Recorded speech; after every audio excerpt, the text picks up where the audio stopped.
मित्रांनो नमस्कार. जय महाराष्ट्र. देशाच्या राजकारणातून सगळ्यात मोठी घडामोड, देशाच्या राजकारणातील सगळ्यात मोठी बातमी, भाजप. अखेर अख्खी भाजपा फुटली. राजकीय वर्तुळामध्ये खळबळ. महाराष्ट्र देखील भाजपला सगळ्यांना मोठा तगडा झटका. तर केंद्रात अख्खी भारतीय जनता पार्टी होणार भुईसपाट. मित्रांनो, कोणकोणत्या नेत्यांनी दिलाय सगळ्यात मोठा झटका? जाणूयात महत्त्वाचे अपडेट. महाराष्ट्राच्या राजकारणामध्ये आलेलं आहे नवीन चक्र. नेमकं काय सांगताय? महाराष्ट्रात देखील भाजपा सगळीच्या सगळी फुटली. जाणून घेऊयात. महाराष्ट्र राज्याच्या राजकारणातून आलेली सगळ्यात मोठी घडामोड. जगाच्या राजकारणामध्ये FN फाईलनं धुमाकूळ माजवला असतानाच आता मात्र भारताकडे सगळ्या जगाच लक्ष लागलंय. काँग्रेसनं मात्र रोखठोक आरोप करत भाजपला कटघरामध्ये पकडल्याच सगळ्यात मोठं उदाहरण समोर आलंय. मित्रांनो, भाजपचे बडे नेते आणि अनिल अंबानी यांची नाव त्यामध्ये असल्याची धक्कादायक माहिती समोर येत असतानाच आता मात्र केंद्रात भाजपला तगडा मोठा झटका देणार असल्याची सर्वात मोठी अपडेट समोर येत आहे. भारतीय जनता पार्टीमुळे आमचं आणि आमच्या पक्षाचं नाव खराब होते. देशाचं नाव आंतरराष्ट्रीय स्तरावर खराब होत असल्याची भावना आता देशातील मोठ्या वर्गामध्ये वाढताना दिसते आहे. विरोधी पक्षांनी या मुद्द्यावर आक्रमक भूमिका घेतली असून संपूर्ण राजकीय वातावरण ढवळून निघालं आहे. या पार्श्वभूमीवर राहुल गांधी यांनी स्वतः पुढाकार घेत हा मुद्दा थेट आपल्या हातात घेतला आहे. त्यामुळे देशाचं राजकारण अक्षरशः 360 अंशांनी फिरत असल्याचं चित्र सध्या दिसत आहे.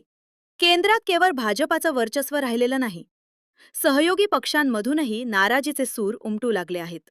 नितीश कुमार आणि चंद्रबाबू नायडू यांनी घेतलेली भूमिका ही भाजपासाठी मोठा राजकीय धक्का मानली जात आहे.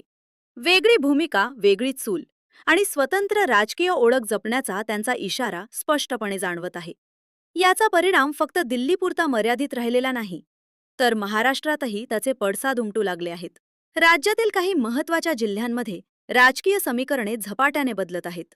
चला तर मग पाहूया, महाराष्ट्रात नेमकं काय घडतंय, कोणत्या जिल्ह्यांमध्ये मोठे राजकीय बदल होण्याची शक्यता आहे आणि या सगळ्या घडामोडींचा पुढचा परिणाम काय असू शकतो. दिल्लीच्या सत्ता केंद्रात आज नेमकं काय घडलं आणि भाजपला सर्वात मोठा राजकीय धक्का कोणी दिला? केंद्रात सत्ता भाजपच्या हातात असली तरी परिस्थिती मात्र पूर्णपणे नियंत्रणात आहे असं चित्र आता राहिलेलं नाही. सहयोगी पक्षांच्या हालचालींमुळे दिल्लीतील राजकारण तापलं आहे. पण खरी राजकीय खळबळ उडाली ती महाराष्ट्रात. महाराष्ट्रात महापौर निवडणुकांच्या पार्श्वभूमीवर भाजपमध्येच उभी फूट पडल्याचं स्पष्ट चित्र समोर आलं आहे. सत्तेची समीकरणं बदलत असल्याची चर्चा राजकीय वर्तुळात जोर धरत आहे. महापालिका निवडणुकांचे निकाल लागून महिनाभर उलटला तरी अनेक शहरांमध्ये अजूनही महापौरांची निवड होऊ शकलेली नाही. या विलंबामुळेच संशयाचे ढग दाटले होते. आणि आज सर्वात मोठा धक्का बसला तो भाजपलाच. भिवंडी येथे महापौर पदाच्या निवडीवरून भाजपमध्येच उभी फूट पडल्याची माहिती समोर येत आहे.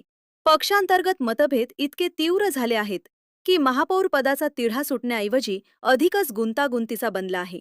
भिवंडीतील या घडामोडींमुळे राज्याच्या राजकारणात एकच खळबळ उडाली आहे. सत्तेच्या आकडेमोडीत अचानक बदल होण्याची शक्यता व्यक्त केली जात आहे. आता प्रश्न एकच, ही फूट तात्पुरती आहे की यामागे मोठा राजकीय डाव दडलेला आहे आणि याचा परिणाम येणाऱ्या स्थानिक स्वराज्य संस्थांच्या निवडणुकांवर कसा होणार? राजकारणातील पुढचा मोठा स्फोट कधी होणार याकडे संपूर्ण राज्याचं लक्ष लागलं आहे. महापौर निवडणुकीच्या तोंडावर मोठा राजकीय स्फोट झाला आहे. इंडियन नॅशनल काँग्रेसने थेट भाजपला लक्ष करत मोठी खेळी केली आहे. भाजपचे नारायण चौधरी यांच्यासह तब्बल 9 नगरसेवकांना आपल्या गोटात घेत काँग्रेसने भाजपच्या सत्तेच्या आकडेमोडीवरच घाव घातला आहे. या धक्क्यामुळे भाजपची निश्चित मानली जाणारी सत्ता अक्षरशः उलथवली गेली आहे.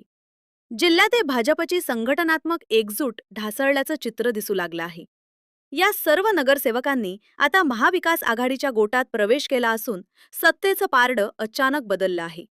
परिणामी भाजपचा होऊ घातलेला महापौर आता होणं कठीण झालं आहे. राजकीय वर्तुळात याची जोरदार चर्चा सुरू आहे. भाजपमधून बाहेर पडण्याची ही केवळ सुरुवात आहे का, असा प्रश्न उपस्थित केला जातो आहे. काही नेत्यांनी तर स्पष्टपणे मत मांडलं आहे की जर हीच परिस्थिती कायम राहिली तर महाराष्ट्रात भाजपला आपलं राजकारण टिकवणं अधिक कठीण होऊ शकतं. आता पुढचा मोठा प्रश्न, ही केवळ स्थानिक पातळीवरील बंडखोरी आहे का, की यामागे राज्यव्यापी राजकीय समीकरणं बदलण्याचा मोठा डाव आहे? महाराष्ट्राच्या राजकारणात पुढील काही दिवस अतिशय निर्णय ठरणार आहे. महाराष्ट्राच्या राजकारणात सध्या धक्क्यावर धक्के बसताना दिसत आहेत. काही राजकीय नेत्यांना सातत्याने आव्हानांचा सामना करावा लागत आहे आणि त्याचा थेट परिणाम सत्ताधारी पक्षावर होत असल्याचं चित्र तयार होत आहे. भारतीय जनता पार्टीवर टीकेची झोड उठवली जात आहे. राज्यातील राजकीय वातावरण अधिकच गढूळ केल्याचा आरोप विरोधकांकडून केला जातो आहे. राजकीय जाणकारांच्या मते गेल्या काही वर्षात घडलेल्या घटनांचे पडसाद आता उमटू लागले आहेत. विशेषतः शिवसेना आणि राष्ट्रवादी काँग्रेस पार्टीमध्ये पडलेल्या फुटीनंतर राज्यातील राजकारण पूर्णपणे बदललं. त्यावेळीच याचे दूरगामी परिणाम होतील असा इशारा देण्यात आला होता. आता त्याचीच प्रचिती येते आहे का, असा सवाल उपस्थित होतो आहे. काही ठिकाणी भाजपचे स्थानिक पातळीवरील नेते कोणाच्याही दबावाला न जुमानता स्वतंत्र भूमिका घेत असल्याचं दिसतंय. पक्ष सोडण्याचे निर्णय घेतले जात आहेत आणि त्यामुळे सत्तेची गणितं बिघडत आहेत. मित्रांनो, नेमके कोणते नगरसेवक या निर्णयामध्ये सहभागी होते? कोणत्या शहरात ही मोठी उलथापालथ झाली? याचा सविस्तर आढावा आपण पुढे घेणार आहोत. आणि त्यानंतर दुसरी मोठी बातमी. केंद्राच्या राजकारणातही खळबळ उडाली आहे. कारण सध्या राष्ट्रीय स्तरावर एफिन फाईल प्रकरणाची जोरदार चर्चा सुरू झाली आहे. या मुद्द्यामुळे सत्ताधाऱ्यांवर दबाव वाढताना दिसतो आहे. हा केवळ राजकीय आरोपांचा भाग आहे का, की खरोखरच यामागे मोठं राजकीय वादळ दडलेलं आहे? राज्यापासून केंद्रापर्यंत सत्तेची समीकरणं झपाट्यानं बदलत असल्याचं चित्र स्पष्ट होत आहे. पुढील काही दिवस राजकारणासाठी अत्यंत निर्णायक ठरणार आहेत. बड्या राजकीय नेत्यांची नाव या फाईलमध्ये आता हळूहळू बाहेर येत आहेत. यामुळे देशाचं सत्ताकारण, देशाचं राजकारण करणं आता प्रत्येक राजकीय पक्षाला जणू काही खूप अवघड होऊन बसलंय. चार चौघामध्ये जाऊन बसणं देखील आता अवघड होऊन बसलंय. FN फाईलच्या नुसार महाराष्ट्रासह देशातील बडे नेते तिथे गळाला लागल्याची जोरदार चर्चा आहे. यामुळे सगळी भाजपा, अख्खी भाजपा आता या संकटामध्ये सापडते काय? अजून कोणत्या पक्षाचे नेते या सगळ्या फाईलमध्ये नाव येतात ते आगामी काळात समजेलच. मात्र या एफस्टीन फाईलने मात्र भाजपची झोप उडावली आहे. काही तज्ज्ञांच्या मते भाजपातील बड्याच राजकीय नेत्यांची यामध्ये हळूहळू नाव बाहेर येतील तेव्हा मात्र त्यांना इथे तोंड दाखवायला देखील जागा नसेल असा सगळ्यात मोठा गपसवड केला आहे. यामुळे कोणकोणते बरे नेते असतील? देशाचे मुख्य नेते असतील का? असे देखील सध्या सर्वसामान्य जनता प्रश्न विचारू लागले आहे. मित्रांनो, हे राजकारण बरोबर नाही. परंतु भाजपाने ज्या प्रकारेच राजकारण केले महाराष्ट्रामध्ये, त्यांना त्यांच्या शब्दात जशास तसं उत्तर देऊन उद्धव ठाकरेंनी महाविकास आघाडी यांनी चारी मुंड्या चित केल्याचं आत्ता तरी सध्या जाणवतंय. मात्र मित्रांनो, महाराष्ट्रासारखाच संपूर्ण देशामध्ये देखील चंद्रभाऊ नायडू असतील, नितीश कुमार असतील, यांनी मात्र आता भाजपला सगळ्यात मोठा धक्का देण्याची तयारी केंद्रातील सरकार कुणाचे जर नाव निश्चित झाली तर मात्र पाठिंबा काढून संपूर्ण काँग्रेसच्या दिशेने बडे राजकीय पक्ष जाण्याची शक्यता आहे. यामुळे आगामी पुढच्या एका महिन्यामध्ये केंद्रातील सत्ता बदलली तर आपणाला नवल वाटायला नको. हीच महाराष्ट्रातील आत्ताच्या घडीची सगळ्यात मोठी बातमी म्हणावी लागेल. जर एस्टीन फायरमध्ये जर बडबड्या नेत्यांची नाव आली तर मात्र महाराष्ट्रासह देश हदरेल, असं सध्या राजकीय पत्रकार आपली मतं व्यक्त करू लागलेत. या सगळ्यावरून ज्यांनी केंद्र सरकारला पाठिंबा दिलाय ते देखील नेते विचार करायला लागतील. मित्रांनो, या सगळ्या बातम्या आता मात्र महाराष्ट्रात हळूहळू घडतील.